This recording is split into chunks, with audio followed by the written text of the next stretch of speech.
Salut les amis, j'espère que vous allez bien. Regardez, on se retrouve aujourd'hui pour l'essai du Nissan Ariya. Et le Nissan Ariya, c'est quoi? Eh bien, c'est le nouveau crossover 100% électrique de Nissan et c'est un modèle très important pour le constructeur puisqu'il doit le relancer sur la course à l'électrification. Alors on sait, Nissan était l'un des pionniers de l'électrification, notamment avec sa Leaf, mais malheureusement la Leaf a aujourd'hui un peu de mal à exister face à la multitude de nouveaux modèles électriques qui arrivent sur le marché. Et puis surtout, elle a un gros défaut, c'est qu'elle n'est pas un SUV. Et on sait qu'aujourd'hui les SUV, eh bien, ça représente 4 ventes sur 10 en Europe et que déjà aujourd'hui en Belgique, 3 ventes de SUV du segment C sur 10 sont 100% électriques. C'est donc dire l'importance de ce modèle et donc pour ça, eh bien, Nissan a développé un tout nouveau concept de design. Alors cet Ariya est sans doute moins travaillé, moins torturé que peuvent parfois l'être les derniers Qashqai et le Juke, mais il affiche néanmoins une ligne très personnelle et on retrouve notamment des éléments caractéristiques d'une voiture électrique, notamment, vous voyez, cette grande calandre entièrement plate, entièrement lisse, avec toutefois de très légers motifs qui rendent vraiment la voiture, qui apportent un aspect très personnel à la voiture. On a également le nouveau logo Nissan, qui est également, lui, plus lisse qu'auparavant.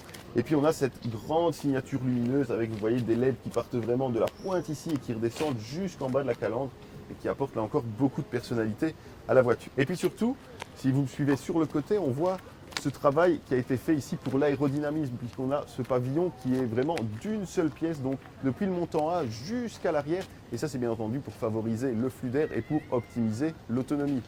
En termes de longueur, cet Ariya mesure 4,60 m, il est donc exactement aussi long que le Volkswagen ID.5, qui sera donc son principal concurrent. Et puis à l'arrière, on a encore un élément très caractéristique des nouveaux modèles qui est vraiment la grande tendance du moment, c'est bien sûr ce bandeau lumineux traversant sur toute la largeur du véhicule.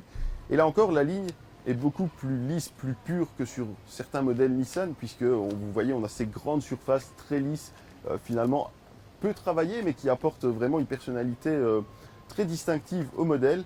Et puis on a ce grand diffuseur ici en dessous, qui est également, qui apporte vraiment quelque chose de plus massif à la ligne de la voiture. À bord de l'Ariya, on retrouve la même tendance à la simplification des traits qu'on a à l'extérieur.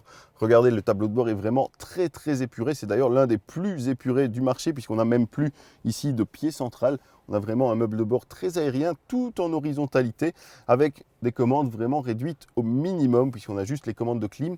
Et ces commandes de clim sont parfaitement intégrées dans le tableau de bord. Donc ce sont des commandes qui sont tactile, mais avec un petit retour haptique, donc pour nous signaler d'un petit mouvement, d'une petite vibration, que toutes les commandes ont bien été prises en compte. Donc ça, c'est plutôt bien fait, et en plus, c'est très joli, c'est vraiment parfaitement intégré, on n'a pas du tout de boutons, c'est vraiment l'entièreté de la planche ici, de ce grand bandeau en imitation bois qui fait office en fait de retour haptique.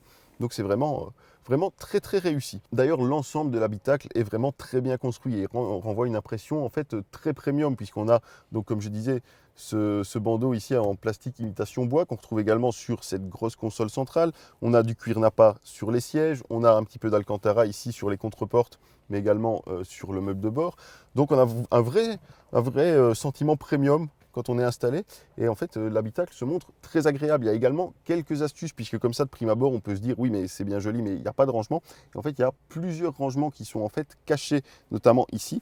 Mais regardez, il y a un petit bouton sur la console centrale qui permet de faire sortir un rangement du tableau de bord, et donc là on a un grand bac vide-poche, mais également une petite tablette sur laquelle on pourra poser quelques petits objets, notamment un smartphone ou autre. Le seul problème, c'est que pour la sortir comme pour la rentrer, bien, il faut garder le bouton appuyé sur la commande, donc ça n'est pas séquentiel. Ça, c'est un petit peu dommage. Cette énorme console centrale ici est également coulissante, c'est-à-dire qu'en fonction de l'espace qu'on voudra avoir, soit à l'avant, soit à l'arrière, eh bien, on pourra donc la faire coulisser pour donc dégager plus de place pour les passagers arrière ou simplement pour avoir plus de place ici à l'avant. Et puis sur cette console, on retrouve également les boutons permettant de gérer donc l'iPedal, donc qui est un système qui permet de se passer pratiquement entièrement de la pédale de frein. Je vous expliquerai ça un petit peu plus tard en roulant. Et puis on trouve également le sélecteur de mode de conduite, également parfaitement intégré dans la console même, avec toujours ce petit retour haptique, un petit peu dans le même état d'esprit que les boutons pour la climatisation qu'on avait ici. Face à lui, le conducteur a également un très beau volant, gainé de cuir perforé d'ailleurs sur les côtés, avec là encore des commandes d'apparence tactile, mais qui sont bel et bien physiques, ce qui est toujours plus pratique en roulant à mon sens. Et puis derrière, on a bien sûr ce qui est devenu un incontournable, surtout sur les voitures électriques, ce sont les doubles écrans qui semblent rassemblés sous une même casquette pour n'en faire qu'un.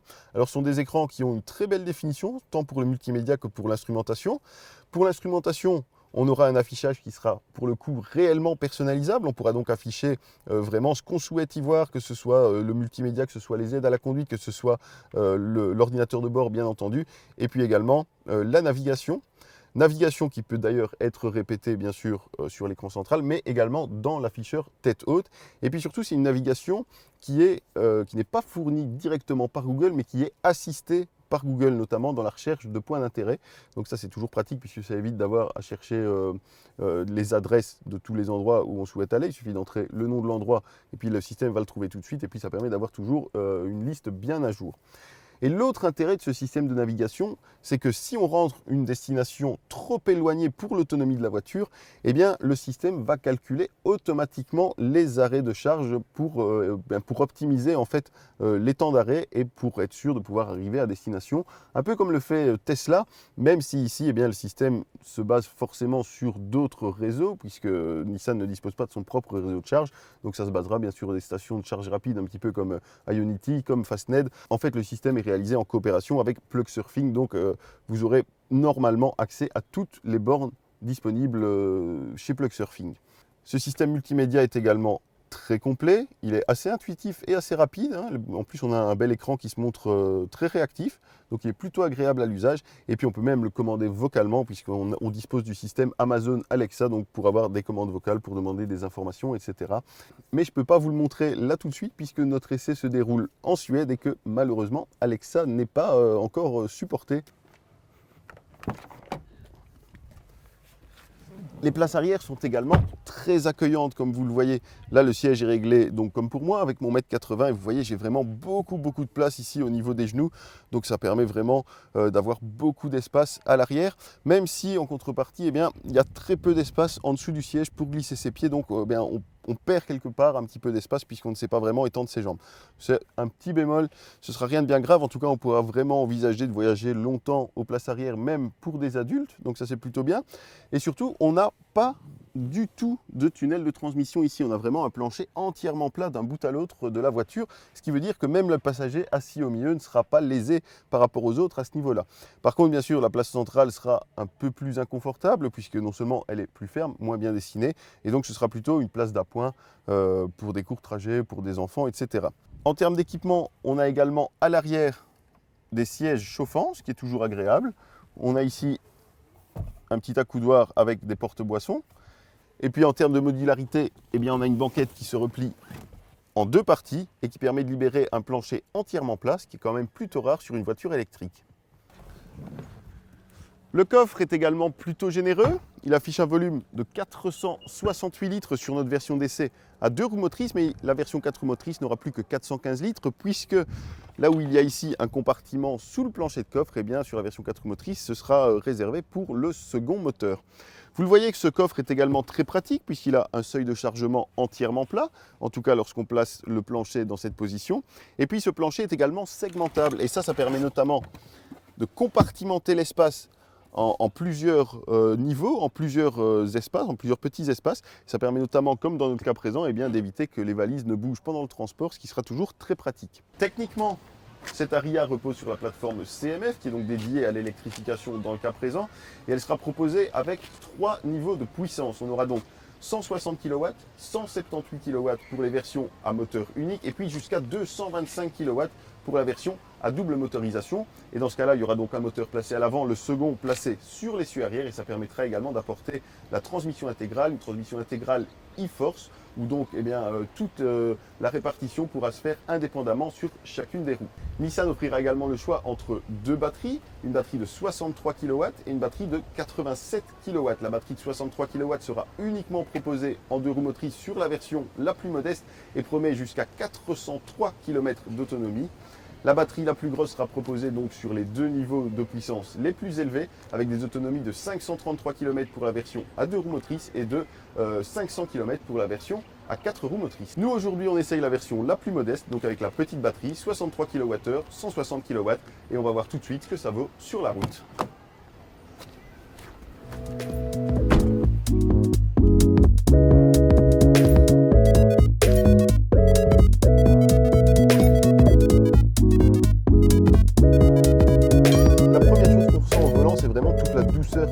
de cette Ariya. Alors bien sûr la douceur du fait du moteur électrique puisque ça propose des sensations très linéaires, une poussée très linéaire. On a la version de 160 kW donc c'est bien assez pour le véhicule mais on n'a pas vraiment de sensation sportive en tout cas à son bord. Et puis surtout on a également beaucoup de douceur au niveau de l'amortissement parce que même si la voiture fait 1,9 tonne et qu'on a des jantes de 19 pouces en plus, eh bien on ressent qu'il y a vraiment un excellent travail qui a été fait au niveau des suspensions, au niveau des filtrages de suspension, et ça n'a pas été raffermi à l'extrême comme ça arrive malheureusement souvent sur les voitures électriques où on compense le poids par un raffermissement beaucoup trop poussé pour éviter la prise de roulis. Alors du coup bien sûr cette Ariya prend un peu plus de roulis qu'un Volkswagen ID4 ou ID5 par exemple en courbe, et il se montre également moins dynamique sur la route. On sent vraiment que les ingénieurs n'ont pas cherché à en faire un SUV dynamique à proprement parler, mais plutôt à en faire un vrai véhicule familial, donc avec un très bon niveau de confort. Pourtant, on a bien un mode sport que je peux donc programmer ici via les petits boutons sur la console centrale. Mais bon, tout ce que ça fait, c'est que ça rend les sensations un petit peu plus directes, ça rend l'accélération voilà, un petit peu plus directe, et en fait, ça vient quelque part un petit peu ternir le confort puisqu'on aura, comme je le dis, une pédale beaucoup plus directe et donc on va être plus sur un mode on-off qui pourrait être un peu plus désagréable. Et très franchement, surtout sur les routes suédoises ici où se déroule notre essai, qui sont des routes très roulantes mais où tout est toujours très limité, où il y a pas mal de trafic, on restera plutôt sur le mode normal, voire même le mode éco pour encore faire baisser la consommation. Et c'est vraiment comme ça que s'appréciera le mieux cette Ariya. Et la consommation est d'ailleurs l'autre bonne surprise de cette Ariya, puisqu'on a fait pour l'instant 144 km et on a une consommation moyenne inférieure à la moyenne homologuée en WLTP, puisque Nissan annonce 17,8 kWh au 100 km de moyenne, et nous pour l'instant on en est à 13,8 kWh de moyenne.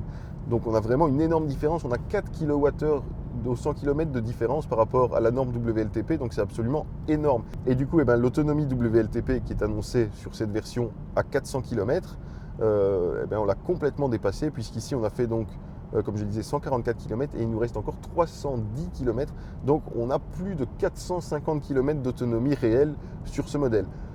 Ah bien sûr, nuancé avec ce que j'ai dit juste avant, donc on est sur des routes qui sont principalement roulantes avec des limites de vitesse relativement basses, mais malgré tout on a fait de la ville, on a fait un petit peu d'autoroute, pas mal de routes, et du coup ça reste quand même une excellente moyenne.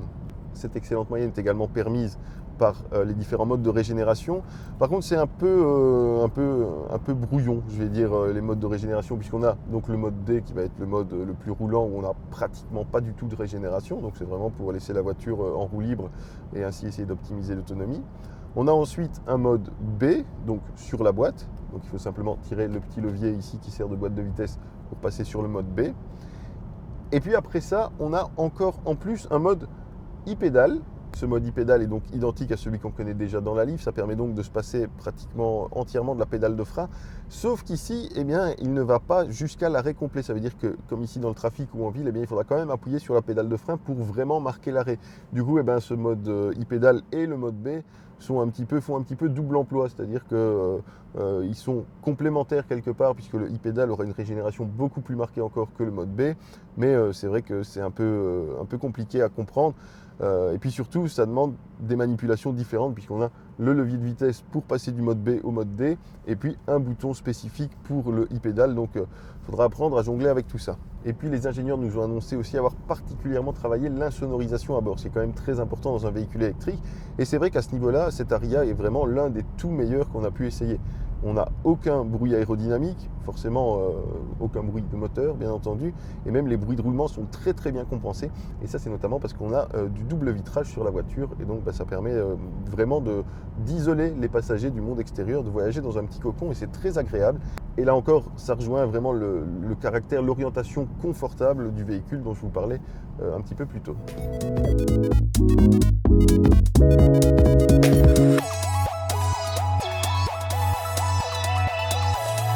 Voilà donc qui termine notre essai avec ce Nissan Ariya.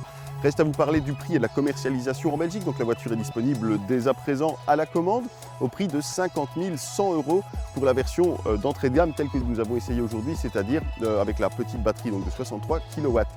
Pour avoir la version avec la plus grosse batterie, donc la batterie de 87 kW, il faudra débourser 55 600 €. Et ça, c'est quand même une différence assez conséquente pour un gain d'autonomie qui finalement ne sera pas indispensable, puisque comme vous l'avez vu, eh bien, cette version d'entrée de gamme se montre déjà très autonome, puisqu'avec un peu d'éco-conduite et en anticipant un petit peu, on parviendra à parcourir plus que les données WLTP. En l'occurrence, ici, on aurait pu parcourir près de 450 km avec une seule charge, alors que Nissan en promet 403. Donc, il faudra vraiment faire le calcul pour savoir si ça vaut la peine d'investir plus d'argent pour opter pour la plus grande batterie.